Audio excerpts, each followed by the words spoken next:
وبركاته. طلابي ومتابعيني الأعزاء، وحشتوني وأهلا وسهلا بكم مرة تاني مع البارتس اوف سبيتش وسيشن 4 الحصة الرابعة.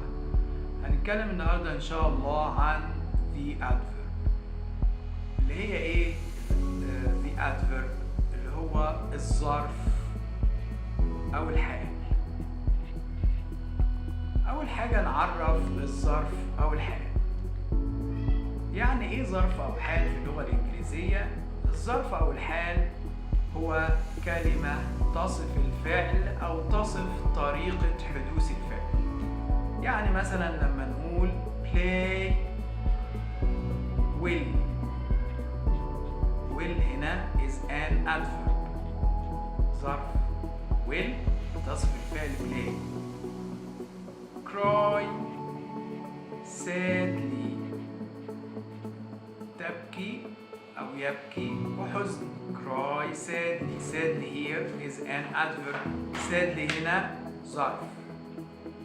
لما نقول speak loudly هنا is an adverb ظرف. will دي ظرف وصفت الفعل play. sadly دي ظرف وصفت الفعل cry. loudly يعني بصوت عالي وصفت الفعل speak loudly يتحدث بصوت عالي. cry sadly يبكي بحزن. play well يلعب بطريقة جيدة. ونخلي بالنا من الحتة دي كويس جدا، وإن الحال يصف الفعل. الحال يصف الفعل أو يصف طريقة حدوث الفعل. نبص على الأمثلة الموجودة عندنا علشان نفهم كويس ايه هو الحال ونعرفه ازاي في الجملة. Ali loves happily. تعال نشوف البارتس اوف سبيتش، اجزاء الكلام للكلمات دي. Ali is a noun، Ali دي اسم. love دي verb فعل. happily بقى دي ايه؟ دي adverb حال. happily بتصف الفعل love، يعني علي يضحك بسعادة. يعني علي يضحك وهو مبسوط. They learn English well. تعال نشوف البارتس اوف سبيتش، أجزاء الكلام للجملة دي. They is a pronoun، ضمير فاعل خدناها في حصة ماضية. Learn is a verb فعل. English اللغة الإنجليزية is a noun. Easily هنا adverb حال. الفعل الحال easily وصف الفعل learn. هم يتعلمون الإنجليزية easily يعني إيه؟ يعني بسهولة. هم يتعلمون اللغة الإنجليزية بسهولة. شوف المثال الثالث نمبر 3. أحمد swims well. أحمد is a noun. swim is a verb. well دي adverb حال. يعني إيه well هنا؟ يعني بطريقة جيدة. أحمد يسبح بطريقة جيدة. يبقى هنا will is an adverb. يبقى الادفرب اللي هو الظرف أو الحال يصف الفعل. علي loves happily. happily هنا حال وصفت الفعل love. علي يضحك بسعادة. They learn English easily. هم يتعلمون اللغة الإنجليزية بسهولة. easily هنا حال وصفت الفعل learn. أحمد swims well. well هنا is an adverb وصفت الفعل swim. أحمد يسبح بطريقة جيدة. تمام؟ وهنا الحال يصف الفعل أو يصف طريقة حدوث الفعل. تعالى طيب نتكلم عن الادجكتيف والادفرب ونشوف الفرق بينهم. ركز معايا في الحتة دي. easy is an adjective. easy معناها سهل. طب عايز احولها لادفرب لحال تبقى easily. طب ايه اللي عملته هنا علشان نحول easy لادفرب؟ ضفنا ILY زي ما حضراتكم شايفين كده ان هي ILY. امتى بنضيف ILY للصفة علشان نجيب منها الحال؟ إذا كانت الصفة منتهية بحرف Y سبقها حرف ساكن، يعني جه قبلها حرف ساكن. هنا اس دي من الحروف الكونسونانت الساكنة، في الحالة دي بنحذف الواي ونحط اي الواي كده. هنا كلمة is دي أصبحت ايه؟ adverb حال. طيب sad معناها حزين.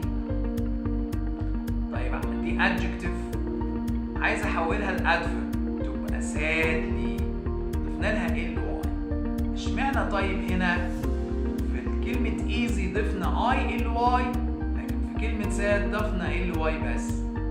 احنا قلنا في easy الصفة منتهية بواي سبقها حرف ساكن اللي هو حرف الاس، في الحالة دي بحذف الواي واضيف اي ال واي. لكن sad دي صفة عادية مش منتهية بواي، في الحالة دي بضيف ال واي فقط، وبكده حولناها لادفرب لحال. طيب نشوف هنا كلمة كويك. يعني ايه كويك؟ كويك يعني سريع. quickly هنا is an adverb حال. quick دي adjective حولتها لحال ازاي؟ ضفت لها ال واي. وعلشان احول الصفة العادية المنتظمة لحال بضيف لها ال واي. bad يعني سيء دي adjective، علشان احولها لحال عملت ايه؟ ضفت لها برضو ال واي. sad يعني حزين، sad دي معناها بحزن. good دي نيجي بقى للصفتين دول، هي good و fast. دي صفات بنقول عليها irregular adverbs، يعني أحوال غير منتظمة. ليه طيب؟ احنا قلنا في الصفات العادية أو في الأحوال العادية بنضيف ال واي للصفة، وفي الحالة دي لما بضيف لها ال واي أصبحت حال. لكن هنا good علشان أحولها لحال، good هنا adjective صفة، علشان أحولها لحال أصبحت will. والكلمتين دول نحفظهم كويس. في برضه كلمات تاني غير منتظمة هناخدها في حصص قادمة إن شاء الله. good جيد، will هنا معناها بطريقة جيدة. good دي صفة وwill دي حال. طيب fast معناها سريع، دي adjective. برضو نفس الكلمة يمكن إن احنا نستخدمها كحال.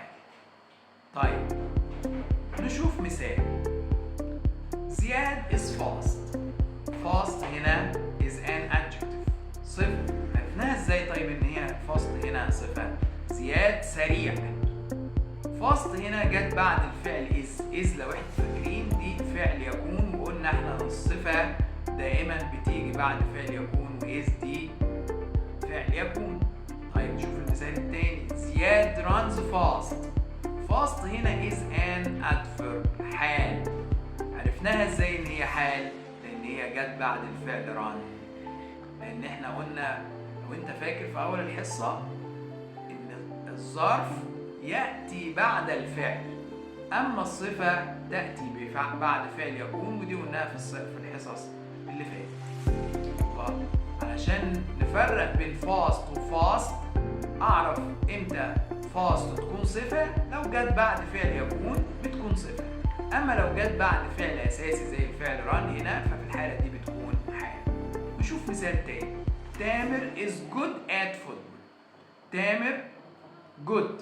good هنا adjective، يعني تامر جيد في لعبة كرة القدم. تامر is good at football.